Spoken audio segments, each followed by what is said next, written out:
ఒకప్పుడు Tollywood box office ను తన మాస్ సినిమాలతో షేక్ చేసిన దర్శకుడు వివి వినాయక్. ఆది, ఠాకూర్, ఖైదీ నంబర్ 150 వంటి ఇండస్ట్రీ హిట్లను అందించిన ఆయన గత కొంతకాలంగా వెండితెరపై తన సినిమాలతో కనిపించట్లేదు. గత కొన్ని నెలలుగా విక్టరీ వెంకటేష్ మరియు వివి వినాయక్ కాంబోలో ఒక యాక్షన్ డ్రామా రాబోతుందన్న వార్తలు వచ్చాయి.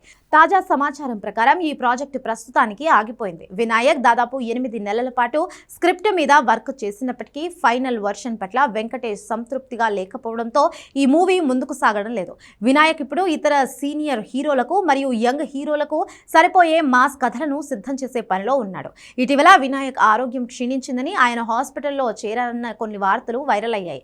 వినాయక్ టీం ఈ వార్తలను ఖండించింది. ఆయన పూర్తిగా ఆరోగ్యంగా ఉన్నారని, కేవలం విశ్రాంతి తీసుకుంటున్నారని స్పష్టం చేశారు. ఇటీవల దిల్ రాజు, సుకుమార్లతో కలిసి వినాయక్ ఉన్న ఫోటోలు బయటకు వచ్చాయి. అందులో వినాయక్ చాలా చిక్కిపోయి గుర్తుపట్టలేనంతగా మారిపోయాడు. ఇది ఆయన ఆరోగ్యం వల్ల కాదని, సీనయ్య సినిమా కోసం చేసిన డైట్ ప్రభావమని సన్నిహితులు చెబుతున్నారు.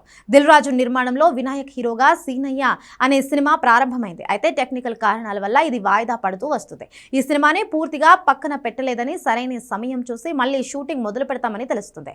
2026 చివరి నాటికి దీనిపై ఒక క్లారిటీ వచ్చే అవకాశం ఉంది. మా సినిమాల కింగ్ వినాయక్ మళ్ళీ ఠాకూర్ రేంజ్ హిట్ తో బౌన్స్ బ్యాక్ అవ్వాలని అభిమానులు కోరుకుంటున్నారు.